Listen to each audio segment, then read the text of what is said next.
All right, good morning. Welcome back here to Trader Minute. Great to have you aboard. This morning, as I woke up and I'm looking at, a lot of the news that was kind of coming in a few hours before the market opened, there wasn't a lot of news. There wasn't a lot of data, information. It was a lot of speculation.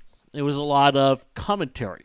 It was, well, this fund manager thinks this, and this analyst thinks this. But there's not a lot of real data, not a lot of real information that is what kind of creates a game-changing type of environment. And so first thing you know, when you wake up and you see that, you know it's not a game-changing environment. You know the environment's about the same as what it has been, and it's not going to change that day. It's not going to have a dramatic change without some sort of information. And, that's the way most days are. There's not new information every day that makes a, big difference and big change. It's one of those where those types of things, when they happen, yes, it creates change, but overall, that's not the norm. The norm is this morning. The norm is, just a lot of chatter, a lot of gibberish, and, not a lot of actual information coming in. Then I was sent by a friend of mine an article that was from a kind of a perma bear and talking about the downside in this market. And he sent me, he goes, Jeff, I know you're bearish. What do you think of this? And, knowing the track record and knowing the nature of the individual, the perma bear, I said, well, he's just trying to get viewers right now, just trying to get eyeballs. There's no logic, there's no rationale. It's the same stuff as always. So it's not anything I really, take into an account. But then as I went and I start looking at some different sites here this morning, it was very clear that, this type of talk is ramping up in the market. This talk of, man, the market's got to be up big or it's going to be down big, and this, chatter.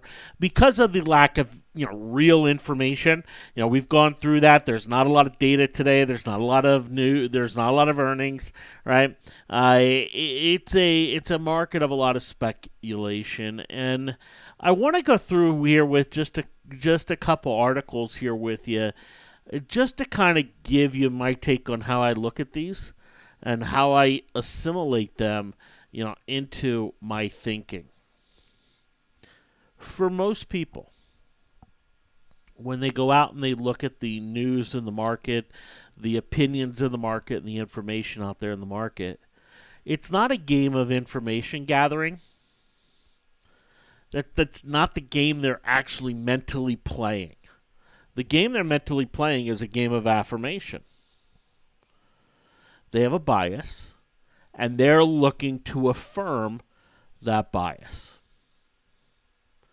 So somebody who's bearish is going to come down here, and they're going to a drop in U.S. stocks, maybe fast and furious, according to Elliott wave theory. And they're going to go, yeah, of course, duh. Here we go. Here's my affirmation.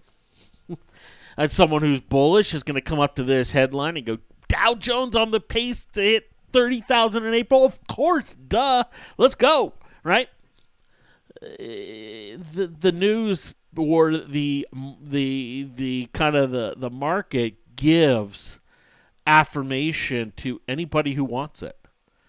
That is one of the consistencies about the market. Turn on the TV during the course of the day. You're going to get the affirmation you want. Whether you're bullish, bearish, neutral, whatever you want, you're going to get that affirmation from somebody. Turn on, any of the market websites, you're going to get that affirmation from something or from somebody. That is going to be consistent. And that's how most people go out and they look. They're looking for the news that affirms their bias. But the reality is most of these things, there's nothing behind them. Let's take stock market rally lacks the deep roots. Warren Standard Life strategist. I mean, that sounds pretty daunting, right? A market rally lacking the roots. I mean, come on. They've got to know something, right? And we come in here, middle of the week, glimmer of good news, plenty of keeping an eye on right now. This big resistance level of 2,800.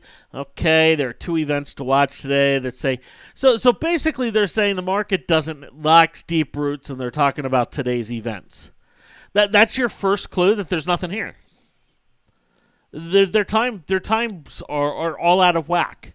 They're talking about something today, or two things today, in this concept of market lacks roots. Their time frames are totally out of balance here with it. And with most articles out there in the market, you'll see that. You'll see contradicting time frames, and they'll make one argument based on one time frame and another argument based on another time frame. And it's a really good way to kind of look and say, hey, you know what? This just doesn't have anything that, okay, if you're bearish, great. It doesn't necessarily mean they're right. If they're bullish, same thing. But, come down and say, hey, as for other focus trade talks, there may be trouble afoot a day after.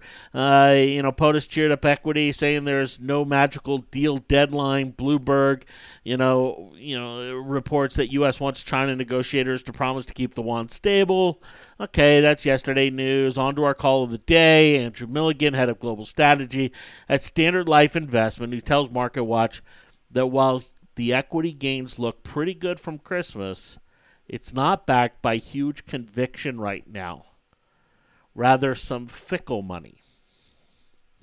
So just read that. What is it saying? It's not backed by huge conviction right now, and it's rather fickle money. I don't know about you, but I've never pulled a dollar bill out of my wallet and gone, this one's fickle, and this one's not. I've maybe other people, they can kind of look at their dollar bills and think they're, some are fickle and some are not.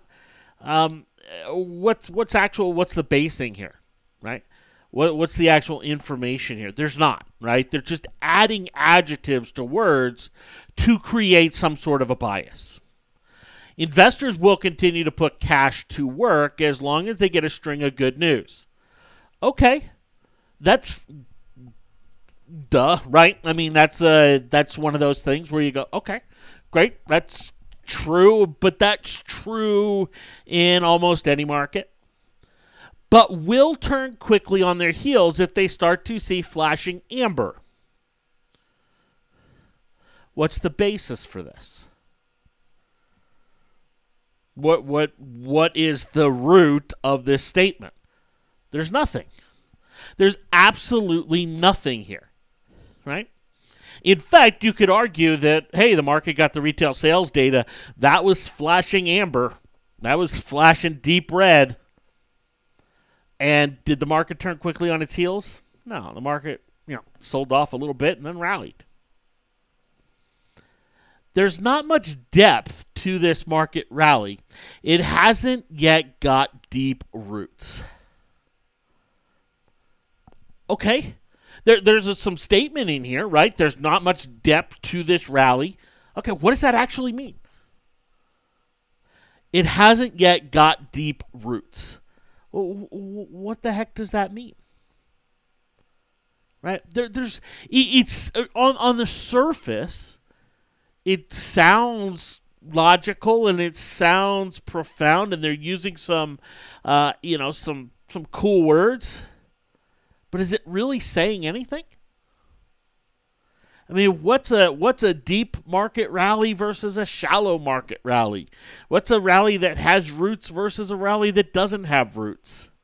I mean, what does that actually mean? It doesn't really mean anything. How will we know if these are gains we can keep counting on? He says it comes down to how quickly the stock market reacts to extreme news. Noting that January and February have been slightly better on that front. Ugly downbeat retail sales was definitely shaken off by stocks, and somewhat downbeat corporate news over the past few weeks has been taken in stride. Okay, so they're basically, using adjectives to describe the corporate news. Downbeat corporate news. I don't know. We've gone and we've looked at the corporate news, meaning the earnings. Is it downbeat? I mean, when you actually look at the data, is it downbeat?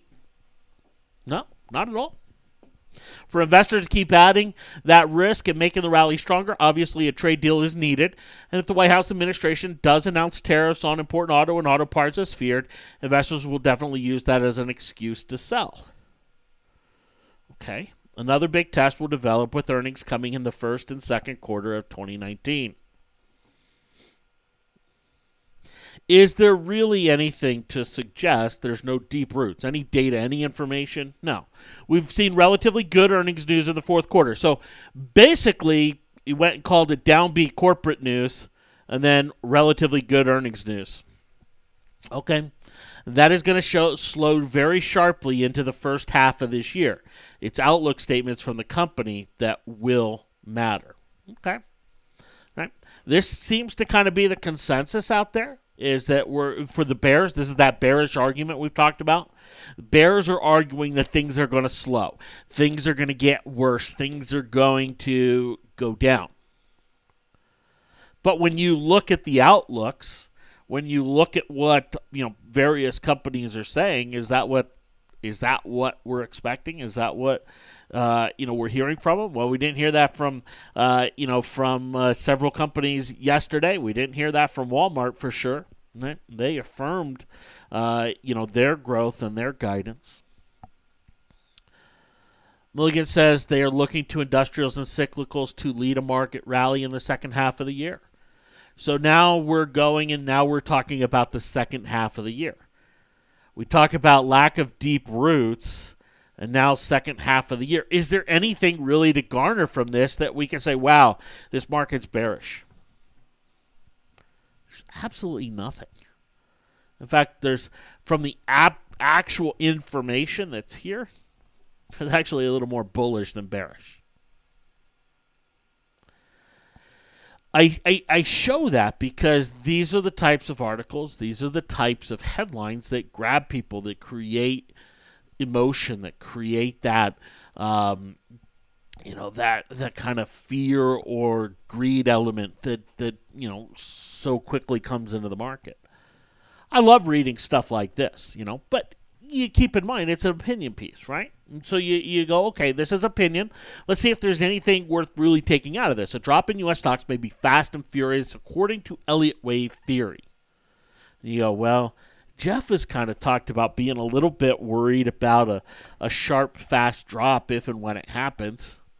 Maybe this is the reason why. Well, let's go look. The U.S. stock market's rallied December from what's almost a straight line higher. Those types of moves do not often end well. While we expected the index to drop, blah, blah, blah, points to a wave ABC, larger degree, fourth wave correction.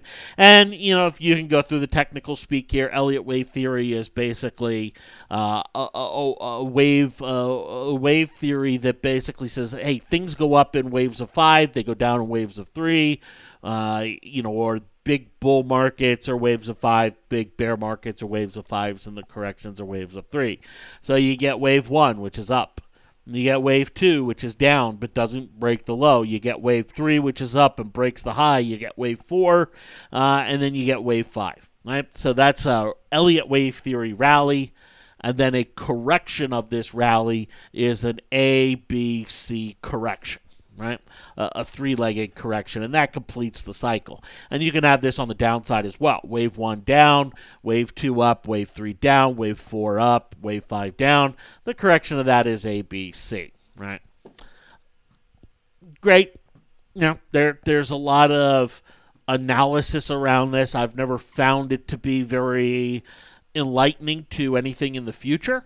It does model some things in the past, but oftentimes in the future it does have some limitations. But basically they're talking about what? They're talking and making this argument that hey, these upside straight up type moves, they tend to get corrected and corrected really hard.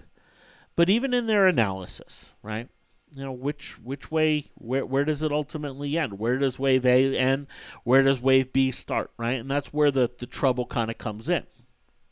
And so you can go through this, and you can actually pull a lot more information out of this than you can out of the last article we looked at that, talked about the roots of this rally in these ambiguous terms. I mean, here they're actually putting in levels. They're actually putting in targets. They're actually giving something that could happen. So, okay, I can pull that out. And ultimately, as I go through this and I read this, what do I take from it? Well, I take from it that, hey, if there is a pullback in this market, it could be pretty fast. It could be pretty sudden. It could be pretty dramatic. So if we start to see something that's a little out of character for the market, where we see a big volatility spike or we see a movement outside the average true range, well, probably don't want to buy that first dip. That's probably not a dip to be bought. Okay, great. That's what I can take from it. But has any of that happened? No, it hasn't. So a lot of words, a lot of talk, a lot of terminology, a lot of kind of really cool adjectives to describe things. But anything really concrete? No. And we've talked about the roots of this market rally and what this is. They've had the technical roots, they've had the earnings roots, and they've had the economic roots, right? They have had those roots. Those have been the drivers. Can any of those switch? Yes, they can. Right? It's a market. It can. But that is what has happened, right? And so as we go forward, which is obviously the most important thing, as we go forward, traders have to decide for themselves what do they want to do. Now, a lot of traders kind of will go into this mindset, and this is a very dangerous mindset. I missed it. Investors, I missed it. There was this big rally and I missed it. They'll get stuck on that. They'll get stuck. Same way they get stuck of, oh man, there's this big sell-off and I'm still in. I missed it. They're constantly in this I missed it mode. I missed this and I missed that and I missed this and I missed that and missed that and missed this. And they're making decisions based on what they missed. One way to get around that mentality, that thought process, is to come into your chart, whatever charting service you use, add some extra bars. Put some blank space in here, right? Because ultimately, that's the game. That is the strategy here. Yeah, of course, you know what? If this were to happen again, everybody and their dog would nail it. They'd nail all the price action, right? They wouldn't miss it again. But we're not going to get a repeat of this. We're going to get something brand spanking new. This is always easy to analyze. This is always easy to look at. This is always easy to understand and to put the reasonings. This part here, this is what real traders have to do. This is what real traders have to come to grips with and come to terms with. This is what matters. And so if we're stuck in a, oh man, I missed it mode, it doesn't help. Doesn't really do anything. The reality is all traders will miss 99.99999% of all moves. And that number is probably higher, right? And so it's about looking at the future and going, okay, what could happen? So what do we garner from, everything that's going on out there? Well, for me, and this is the way I look at it, okay? For me, this is about a couple things. Number one, the market is overbought, okay? Great. The market's been overbought for a while. So what does that actually mean to me? What does this actually kind of say? What do I really use it for? Not a whole lot. Frankly, just not a whole lot. I took, for the challenge, I took the stab into kind of that, all right, let me start to build in overbought a little bit, and I'll just kind of, I'm willing to risk this amount, and if that doesn't work, okay, great. I can't keep doing that, in the challenge format. Personally, I still think this is a nice little area to be building some puts, overall. And we talked about that last week in terms of the build. But that's all it means to me. That's all it means. The market's overbought. What else do we know? Number 2.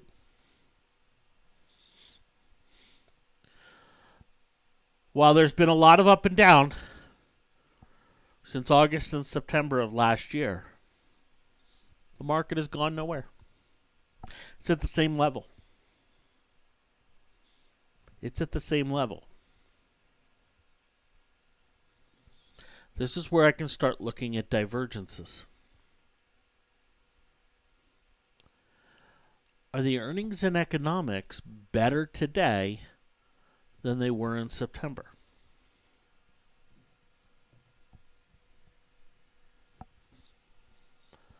The economics aren't. In fact, the economics kind of like this, maybe with a little tail up right here, right? This is what the economics look like. The overall earnings, to a shallower degree, but nothing all that significant, no real huge divergence or differential. The big divergence, big differential here is the Fed. The Fed's totally different today than it was 6 months ago. In its mindset, in its language, in its attitude, it's completely different. It's brand new Fed, brand new day. That's the big change. We have a Fed that has gone from hawkish and strongly, strongly hawkish, meaning they're worried about the economy overheating, to a Fed that's strongly, strongly dovish, which is a very interesting position for them, especially because it's not too much because of fears that the economy is getting worse. In fact, they're out there beating the drum of how good the economy is, and yet keeping this dovish stance. Some would argue, some Fed watchers would argue that's they've made a very political move, albeit the Fed has denied that a million times. A lot of Fed watchers would argue that that's what they've done. But regardless, what's it mean for the market? Well, that means a stable interest rate environment. Does the market buy stability? Yeah, it buys stability. It sells instability and it buys stability. So, a hawkish Fed is a little more unstable, a little more erratic, a little more change-oriented. A dovish Fed is more stable. That's the big change that we've seen. That's the monster change. Trade news, trade war with China. Yeah, we've seen the headlines dip and rip and pop and drop and all of that come into play. But the big news is that kind of more dovish Fed. So where's that take me? To number 3.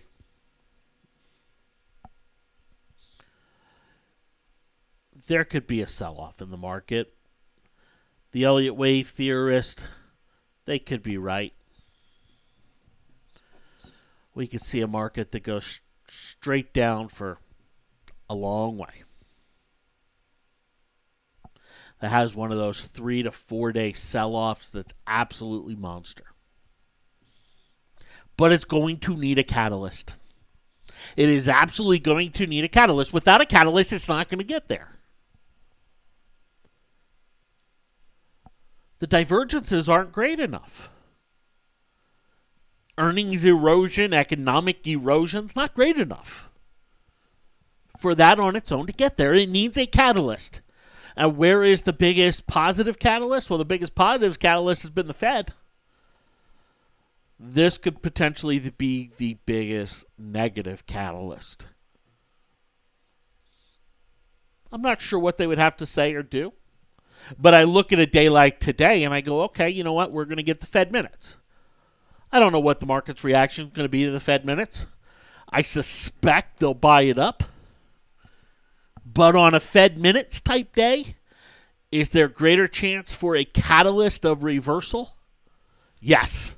So I look at today and I go, there's a greater type of reversal risk on the table today than what there has been, a reversal from the top down. But this is what it says, right? From an investor environment, Now I have to make decisions. I know, overbought. Okay, divergence says we need a catalyst, and things could happen. With the right catalyst, the market could go up 10,000 points too. So now I have to look, and I have to look into this empty space, and I have to say to myself, so, with everything going on right here, what do you want to do about right in here? From an investor side, I've made my decision. From an investor side, I've said I'm not heavily exposed. I'm not going to be heavily exposed until there's a sizable pullback. What's my risk? Well, my risk is the market keeps on going up. And if it does, am I going to have those moments where I lay in bed and go, well, that was a dumb decision, Jeff? Yeah. Am I going to let it frustrate me? No, because you know what? That's hindsight. What good is that going to do me? But I know right now, given all the information that I have, I am not comfortable being big in from an investor side. Okay, great. Am I willing to be in a few things? Sure. Do I look at adding a few things each day? I do. Am I all that eager to add exposure? No, I'm not. In fact, I've been a little more eager to build some put action or some things that could take advantage if there is a solid pullback. From a trade standpoint, how do I treat it? How do I go about it? Well, I have to realize my short terms, right? You know, they're still all in a bullish mode. They're still in a bullish mode. And I have to ask myself and say, Jeff, do you want to trade them to the upside and possibly get caught in a wash? Or do you want to wait until you see the wash start and go? Now, from an individual shorter-term trade standpoint on my own, you know what? I can be a little more nimble, a little more fluid. From a challenge standpoint, I can't be as nimble as fluid, right? So I have to be a little bit more, what's the right word? A little bit more deliberate in my actions. And I have chosen to take and say, all right, if I get some bearish confirmation, I'm going to take and run with it. Now, I've chosen that for two reasons. Number one is because I do believe when there's a sell-off, it'll be hard and fast. And number two, the option value appreciation from where the option values are right now is going to be dramatic. And so I see more reward potential on this side, which is the bottom line, why I'm going to look for that sign. Now, you know, yep, the argument, Jeff, you know, why don't you just trade a couple here to the upside a little bit. Yeah, I could.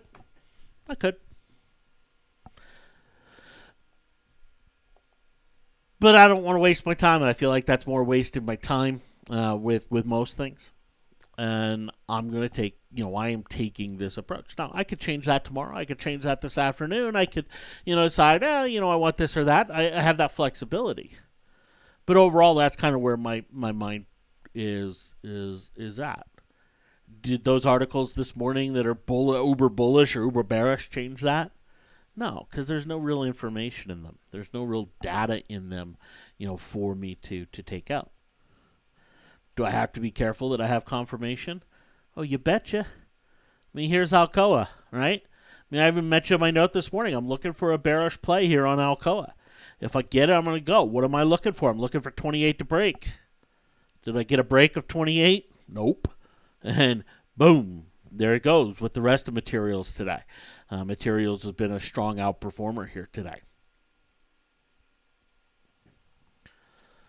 But bearish confirmation, bearish breakdown needs a catalyst. And as I've been talking, I've been watching the market, and it's been pulling back here just a little bit.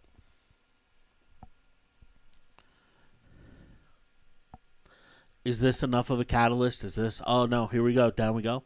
No. Right? This is a 10-point pullback, which is very nominal in this type of a market. Could later on today we be talking about a bigger, deeper type of reversal? Yeah, we sure could. You know, we sure could. And why do I believe that that's possible? Well, because we will have a Fed catalyst. You know, we will have that type of Fed element, you know, coming into play here. Couple things that I'm looking at, potentially to the downside. American Airlines, AAL. Here we have a series of lower highs, lower high, lower high, lower high. Here we are. We got the breakdown on Friday. Little rebound yesterday. Gap down today off of Southwest earnings. Or earnings guidance, I should say, from Southwest, which wasn't exactly, friendly for the company. But interesting, downside setup here. I'm still looking at Alcoa, right? Still looking at Alcoa and going, okay, do I get a chance to play this to the downside, right? But the reality is, right now, no, this isn't a candle that I want to short. In fact, the candle suggests I should probably get long and play this kind of 1, 2, 3 day type of rally here in it, right? That's what the short term chart suggests. We go and we look at something like an Apple, that's out there right now. We're getting this consolidation today, trying to break out of that consolidation. And I'm very interested in how stocks like Apple react here today. If they're able to hold the breakouts, well, we're going higher. If they fail to hold these breakouts, there's a lot of technical downside that could come into, many of these names, and I think Apple is one of those where we could see that. We talked about Deere yesterday, and some of the earnings breakdown that we've seen, but it's just not in a good risk reward position to play to the downside. All right, now it's bouncing today, bouncing on fairly low volume, right? Okay, now I can start to look for an entry point and start to say, okay, now is there an entry point that makes sense, right? And here's the hourly. And basically, I'm looking for it to come into the 160, 161 area and then break below that 7-hour moving average. So there's some stuff that could happen, that could take place, but it's not happening yet. FedEx, for example, could happen, not happening yet. Overall, this market is strongly controlled by the bulls in terms of all of the metrics, and then it is in a jaw-dropping type of way. And we have talked about it. We have looked at it. It is absolutely dominated strongly, in terms of the market internals, the actual price action elements. Are fund managers forced to be in right now? Yeah, they really are. They look at January and what the market was, and they can't miss more upside. They're forced. Individual traders, are they forced? No, they're not, right? They're not. They can be patient, wait for what they want, wait for what they are comfortable, with overall. And, for each person, that's a little bit different. It's a little bit, just depends on your overall bias, your comfort levels, and everything else. It's one of those where, I haven't had confirmation on some of the stuff that I'm looking at that I would like to trade. Some of the stuff I'm most bullish on just doesn't have a technical setup, right? IBM I'm very bullish on, but hey, here's one that's hitting the upper Bollinger Band here today. Oh, and reversing off the upper Bollinger Band. Wow. Have we ever seen that before, huh? And actually, is something where you could make a really nice bearish short-term case for, a move back here to 130, 131, here on IBM. And so, I'm bullish fundamentally. I think overall there's path of least resistance is higher, but short-term, you know what? It's hitting some pretty massive, massive resistance right there. But you look out and you look at stocks that have hit into some resistance levels and you see them keep going higher. It is something where, for me, to really kind of get uber bearish and to really put the puts on aggressively, I need to see a turn in the metrics. I need to see that happen. And so far, that is not happening. And, regardless of what the roots of a rally are, right? This whole, we call it roots, or, the dynamics or the foundation, right? You'll probably hear somebody go out there on TV and talk about the foundation of this rally is blah, blah, blah. Listen to what they're saying, because roots, foundation, what are they? Those are earnings, those are economics, and those are the metrics. Those are the three things we look at each and every day. And, to say, hey, the market rally has no roots, is pretty much off base. And, doesn't mean the market can't fall going forward. But there's definitely roots in the rally. And that is one of the reasons why the rally has been able to grow the way that it has. Thanks for hopping on. Have yourselves a great one. And we'll talk to you later. Take care.